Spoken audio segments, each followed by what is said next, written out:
ओम शांति। सदा समर्थ रहने की सहज विधि। आज बाबा हम बच्चों को सदा ही समर्थ कैसे बनना है उसकी सहज विधि की परिभाषा बाबा आज बता रहे हैं। आज विशेष चिंतन ही है, शुभ चिंतन करो और शुभ चिंतक करो। सोचना भी शुभ और करना भी शुभ। सदा हमें हर एक आत्मा के प्रति कैसे शुभ चिंतन करना है, कैसे शुभ चिंतक रखना है, तो उसके लिए बाबा आज हम समर्थ बनने की विधि बता रहे हैं। तो आज बाबा हर बच्चे को यही स्मृति दिलाता है कि जितना हम हर एक आत्मा के प्रति या कहेंगे अपने प्रति, प्रकृति के प्रति सदा ही शुभ चिंतन करना है। हर एक आत्मा की अपनी अपनी विशेषताएं हैं, अपने अपने गुण हैं। हमें भी उनकी विशेषता और गुणों को देख करके आगे बढ़ना है। तो ये हम सुनते हैं अव्यक्त बाप दादा के महावाक्य, जो है 15 अक्टूबर 2023, जो रिवाइज है 18/1/96। तो सार है आज का, सदा समर्थ रहने की सहज विधि। शुभ चिंतन करो और शुभ चिंतक बनो। आज स्नेह स्मृति संपन्न स्मृति दिवस है। 18 जनवरी बाबा का स्मृति दिवस है। चारों ओर के बच्चों के स्नेह का दिल का आवाज बाप दादा के पास पहुंच गया है। यह स्नेह सुख स्वरूप स्नेह है। बाप दादा इस दिवस को स्मृति दिवस के साथ साथ समर्थी दिवस कहते हैं, क्योंकि ब्रह्मा बाप ने अपने साकार स्वरूप में सर्व कार्य करने की समर्थियां अर्थात कहें शक्तियां साकार रूप में बच्चों को अर्पण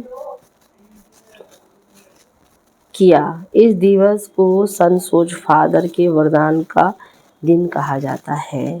साकार रूप में बच्चों को आगे किया और फरिश्ता रूप में अपने बच्चों की और विश्व की सेवा आरंभ की। तो ये 18 जनवरी का दिवस ब्रह्मा बाप के संपूर्ण नष्टों हुआ स्मृति स्वरूप का रहा।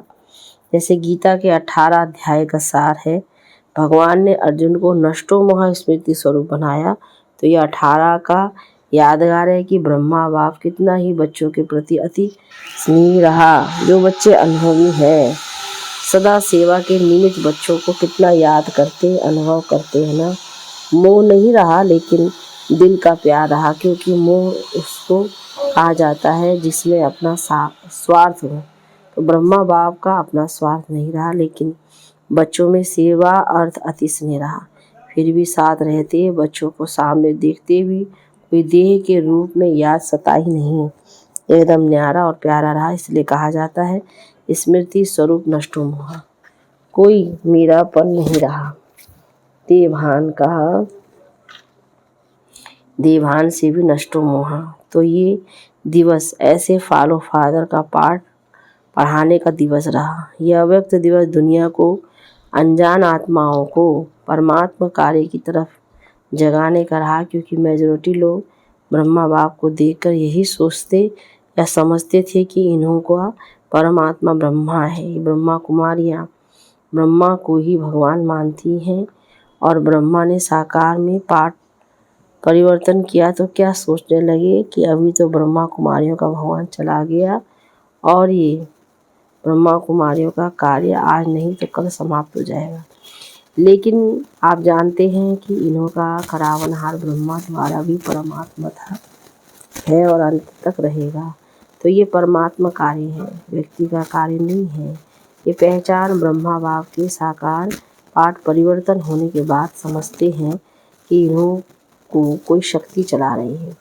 अभी भी बेचारे परमात्मा को नहीं जानते, लेकिन कोई शक्ति कार्य करा रही है। वो कौन सी शक्ति है तो उसको भी देख रहे हैं, सोच रहे हैं, और आखिर तो समझना ही है। तो किसका कार्य है, ब्रह्मा बाप का या परमात्मा का ब्रह्मा द्वारा, किसका कार्य है? जो बच्चे साकार के बाद आए हैं वो सोचते हैं कि ब्रह्मा बाप ने अपना साकार पाठ इतना जल्दी पूरा क्यों किया। हम तो देखते ना, हम तो मिलते ना, सोचते हैं ना। लेकिन कल पहले का भी गायन है कि कौरव सेना के निमित्त बने हुए महावीर का कल्याण किस द्वारा हुआ, शक्ति द्वारा हुआ। तो शक्तियों का पाठ ड्रामा में साकार रूप में निभा हुआ है और सब मानते भी हैं कि मात्र शक्ति के बिना इस विश्व कल्याण होना भी असंभव है। तो ब्रह्मा बाप फरिश्ता बना क्यों बना? साकार पाठ परिवर्तन क्यों हुआ? अगर ब्रह्मा बाप फरिश्ता रूप नहीं धारण करता तो आप इतनी आत्मा यहाँ पहुँच नहीं पाती, क्योंकि वायुमंडल की भ्रांतियाँ इस विश्व क्रांति के कार्य को हल्का कर रही थी। तो ब्रह्मा बाप का फरिश्ता बनना आप ज़्यादा से ज़्यादा बच्चों के भाग्य खुलने का कारण रहा। अभी फरिश्ते रूप में जो सेवा की फास्ट गति है वो देख रहे थे ना, फास्ट गति हुई या कम हुई है? फास्ट हुई है ना। तो फास्ट गति हुई तभी आप यहाँ पहुँचे हो, नहीं तो सोए हुए थे अच्छी तरह से। तो आज का दिवस ऐसा नहीं कि जैसे लोग मनाते हैं चला गया, लेकिन उमंग उत्साह आता है कि फॉलो फादर, हम भी ऐसे स्मृति स्वरूप नष्टोमा बने। ये प्रैक्टिकल पार्ट पढ़ने का दिवस है। आज आप किसी के भी दिल से दुख के आंसू निकले या अंदर अंदर थोड़ा आया, किसको दुख की थोड़ी भी लहर आई, वो हाथ उठाओ। दुख हुआ नहीं हुआ। आज के दिन तो ब्रह्मा बाप को सेवा का साथी बनने का दिन है। आप सब साथी हो कि साक्षी हो? सेवा में साथी और माया की परिस्थितियों से साक्षी। माया को तो वेलकम किया है ना कि घबराते हो, हाय क्या हो गया, थोड़ा थोड़ा घबराते हो। माया के हल्के रूपों को तो आप भी जान गए हो और माया भी सोचती है कि ये जान गए हैं, लेकिन जब कोई भी विकराल रूप की माया आवे तो सदा साक्षी होकर खेल करो। जैसे वो कुश्ती का खेल होता है ना, देखा है कि दिखाएं, यहाँ बच्चे करके दिखाते हैं ना, तो समझो कि ये कुश्ती का खेल खेल रहे हैं। अच्छी तरह से मारो, घबराओ नहीं, खेल है। तो साक्षी होकर खेल करने में मज़ा आता है। और माया आ गई तो घबरा जाते हैं। कुछ भी ताकत अभी माया में नहीं है, सिर्फ बाहर का शो का रूप है, लेकिन बिल्ली भी नहीं है। सिर्फ आप लोगों को घबराने के लिए बड़ा रूप ले लेती है और सोचते हो पता नहीं कब क्या होगा। तो ये कभी नहीं कहो क्या करूं, कैसे होगा, क्या होगा। लेकिन बाप दादा ने पहले भी ये पाठ पढ़ाया है कि जो हो रहा है वो अच्छा है और जो होने वाला है वो और अच्छा। ब्राह्मण बनना अच्छा ही अच्छा है, चाहे बातें ऐसी होती है जो कभी आपके स्वप्न में भी नहीं होती, और कई बातें ऐसी होती है जो अज्ञान काल में भी नहीं होगी, लेकिन ज्ञान के बाद हुई है। अज्ञान काल में कभी बिजनेस नीचे ऊपर हुआ होगा, ज्ञान में आने के बाद ही गया घबरा जाते हैं, हाय ज्ञान छोड़ दें। लेकिन कोई भी परिस्थिति आती है और उस परिस्थिति को अपना थोड़े समय के लिए शिक्षक समझो। शिक्षक क्या करता है? शिक्षा देता है ना। तो परिस्थिति आपको विशेष दो शक्तियों के अनुभवी बनाती है। एक सहन शक्ति, न्यारापन, नष्टुमोह, और दूसरा सामना करने की शक्ति को पाठ पढ़ाती है, जिससे आगे के लिए आप सीख लो कि ये परिस्थिति ये दो पाठ पढ़ाने आई है। और जो कहते रहते हो हम तो ट्रस्टी हैं, मेरा कुछ नहीं है, ठगी से तो नहीं कहते, दिल से कहते हो। ट्रस्टी हो कि थोड़ा गृहस्थी हो, कभी गृहस्थी बन जाते हो, कभी ट्रस्टी बन जाते। इधर में बाप दादा को भी 2-4 खिलौने दिए थे न्यू ईयर में। उसमें क्या था कि एक तरफ करो तो भाई है, दूसरी तरफ करो तो फैमिली है। एक ही खिलौना बदल जाता था, 1 सेकंड में वो हो जाता, 1 सेकंड में वो हो जाता। तो आप ऐसे खिलौने तो नहीं हो। अभी अभी गृहस्थी, अभी अभी ट्रस्टी, थोड़ा थोड़ा कभी कभी तो हो जाता है। घबराते हो ना तो माया समझ जाती है कि ये घबरा रहा है, मारो अच्छी तरह से, इसलिए घबराओ नहीं। ट्रस्टी है अर्थात पहले से ही सब कुछ छूट गया। ट्रस्टी माना सब बाप के हवाले कर दिया, मेरा क्या होगा, बस गा आता है ना तो गड़बड़ होती है। सब अच्छा है और अच्छा होना ही है। निश्चिंत है, इसको कहा जाता है समर्थ स्वरूप। आज का दिन कौन सा है? समर्थ बनने का, नष्टोमा बनने का। सिर्फ बाबा बहुत याद आए, गीत गाने का नहीं है। तो ब्रह्मा बाप का फरिश्ता रूप होना ड्रामा में परमात्मा कार्य को प्रत्यक्ष करने का निमित्त कारण बना। ब्रह्मा बाबा है या है नहीं है, दिखाते तो देता नहीं। देखो आप तो पीछे आए हो, वो बहुत लक्की हो। क्यों? अभी सेवा के बने बनाने साधनों के समय में आए, मक्खन निकाला। 60 वर्ष वालों ने भी मक्खन खाने वाले आप आ गए। आज हिस्ट्री सुनी होगी ना, इतनी मेहनत आप करते तो भाग जाते। और वर्तमान समय सेवा का वायुमंडल बना हुआ है। आप चाहे प्रेसिडेंट है, चाहे प्राइम मिनिस्टर, चाहे कोई भी नेता है, मेजॉरिटी ये तो मानते हैं ना कि कार्य अच्छा है, हम कर सकते हैं या नहीं, वो बात अलग है। हर एक का पार्ट अपना है, लेकिन अच्छा कार्य है और ये कार्य और आगे बढ़ने चाहिए, ये तो कहते हैं ना। पहले क्या कहते थे कि ब्रह्मा कुमारियों की शक्ल ही नहीं देखना। अगर शुरू में निमंत्रण देने जाते भी थे, दरवाज़ा बंद कर देते थे। तो आप भी अच्छे टाइम पर आए हो ना। सेवा का चांस बहुत है, जितनी सेवा करना चाहो उतनी कर सकते हो।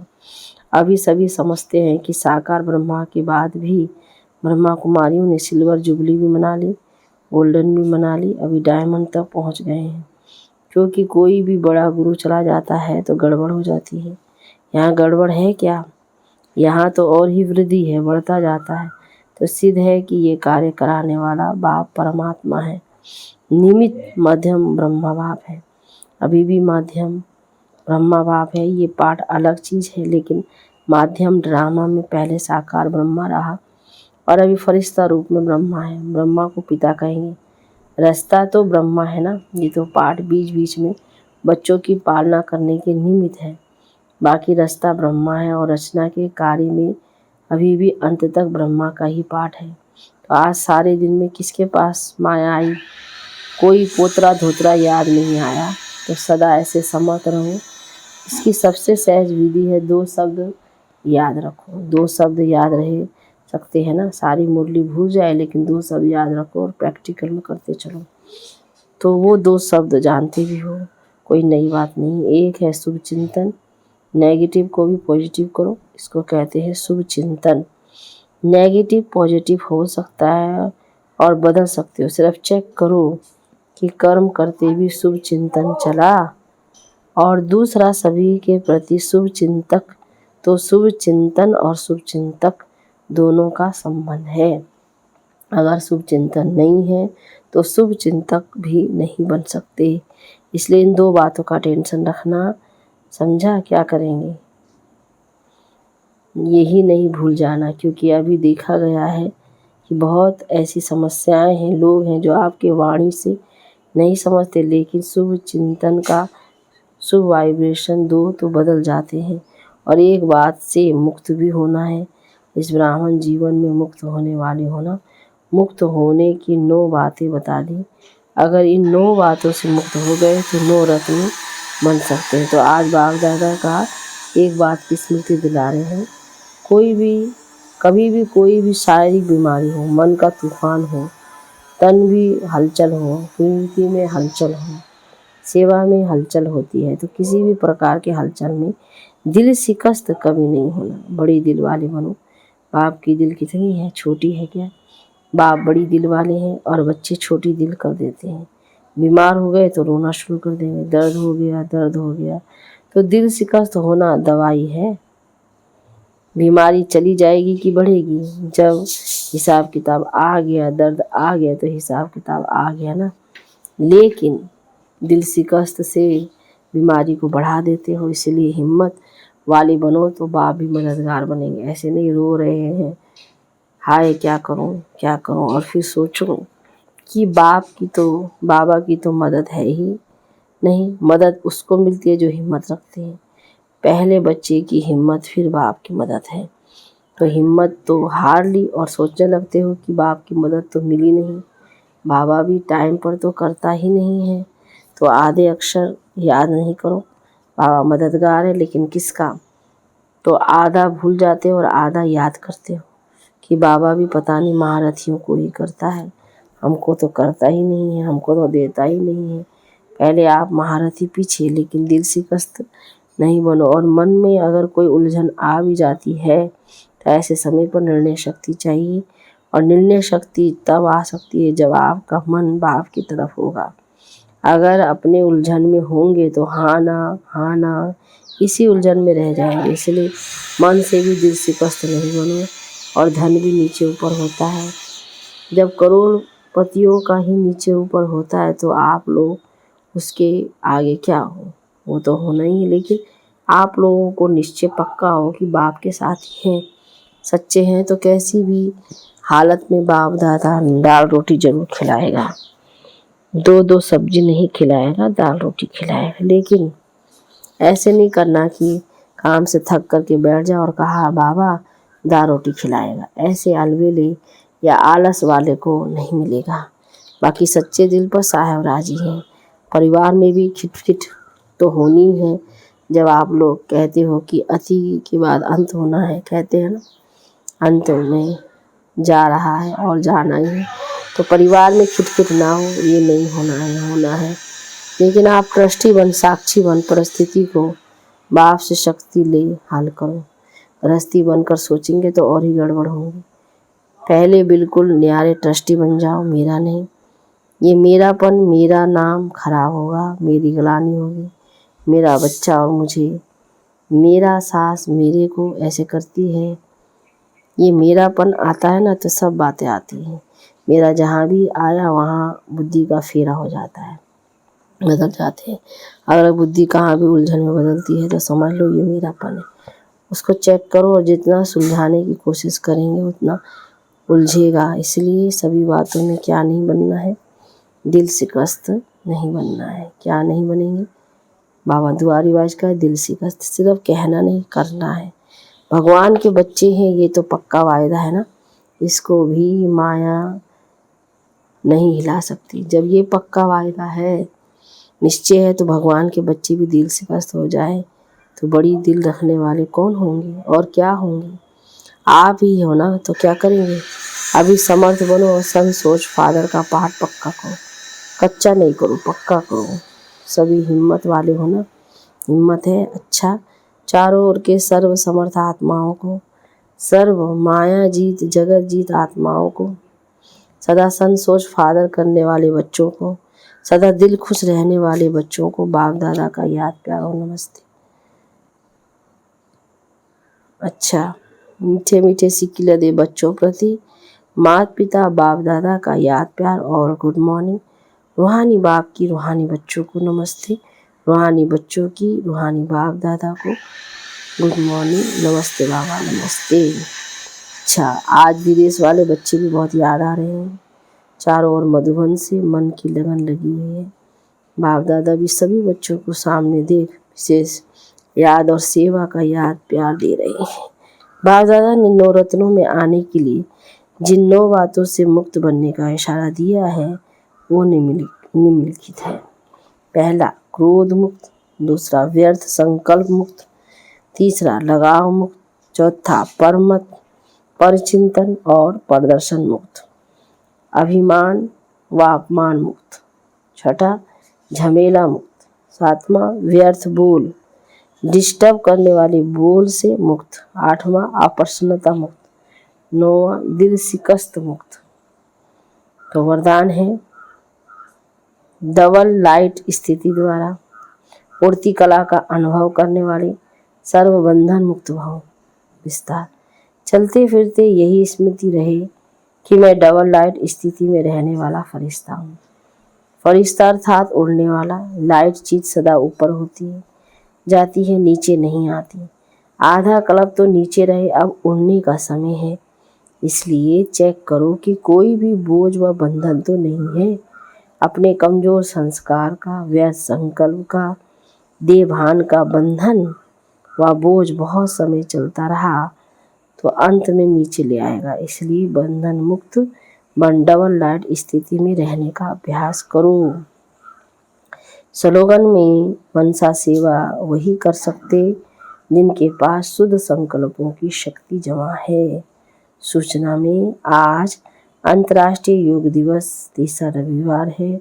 6:30 से 7:30 बजे तक सभी बहनें योग अभ्यास में अनुभव करें कि मैं दिव्य आकर्षण मुक्त आत्मा विश्व गगन में चमक रही हूँ। मेरी दिव्यता व पवित्रता से आत्माओं को साक्षात्कार हो रहे हैं। अपने पथ से भटकती हुई आत्माएं पुनः सत्य के पथ पर अग्रसर हो रही है। 6/7/7 आज विशेष अव्यक्त बाप दादा के सीजन का पहला दिन है। 15 तारीख सभी शाम को बाबा के अव्यक्त मिलन मनाएंगे। 7/7 में आज नवरात्रि का प्रारंभ भी है, तो सभी भाई बहनों को विशेष रूप से नवरात्रि की आगमन का बहुत बहुत मुबारक हो, मुबारक हो। ओम शांति, ओम शांति, ओम शांति।